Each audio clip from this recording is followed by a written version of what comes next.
ఈ మధ్య కాలంలో అందరూ చిప్లెట్స్ అని అంటున్నారు. సో, చిప్లెట్స్ అంటే ఏంటసలా? ముందుండే మన మోనోలిథిక్ చిప్స్‌కి, ఇప్పుడుండే చిప్స్‌కి డిఫరెన్స్ ఏంటి? రాబోతున్న చిప్స్ ఇప్పుడుండేవనకూడదసల. సో, అసల మోనోలిథిక్ చిప్ అంటే మనం ఆల్రెడీ ఇప్పుడు వరకు ఉన్న చిప్స్ అన్నిటిని మోనోలిథిక్ చిప్స్ అని అంటామనమాట. అంటే ఒక సింగిల్ డై పైన మనం అనుకున్న డిజైన్ అంతా ఉండటం బేసిక్‌గా. దీన్ని మనం ఎస్ఓసి అని అనేవాళ్ళం. రైట్? సో, ఏంటంటే ఒక చిప్ పైన మనకి సీపీయూ ఉంటుంది. ఆ చిప్ లోపల జీపీయూస్ ఉంటాయి. డిస్‌ప్లే యూనిట్స్ ఉంటాయి.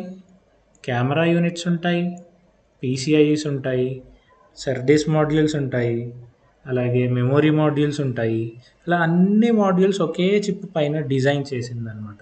దాన్ని మనము సింగిల్‌గా system on chip or monolithic chip అనేవాళ్ళం.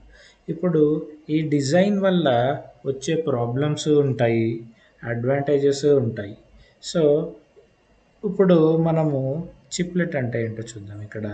So, ఒక చిప్ ఉంది. ఇది ప్యాకేజింగ్ అని అనుకుందాం సపోజ్.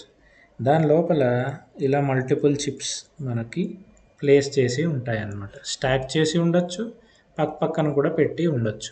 సో, ఇది సీపీయూ, ఇది జీపీయూ, ఇదొక డిఫరెంట్ చిప్. ఇదొక డిఫరెంట్ చిప్.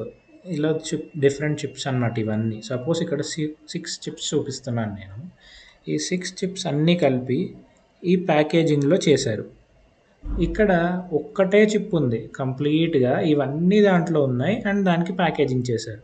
సో, దీన్ని మనము మన రెగ్యులర్ ఇప్పటి వరకు ఉన్న ఎస్ఓసి చిప్ అని అనొచ్చు. ఇది చిప్లెట్స్ ఎస్ఓసి అని కూడా అనొచ్చు.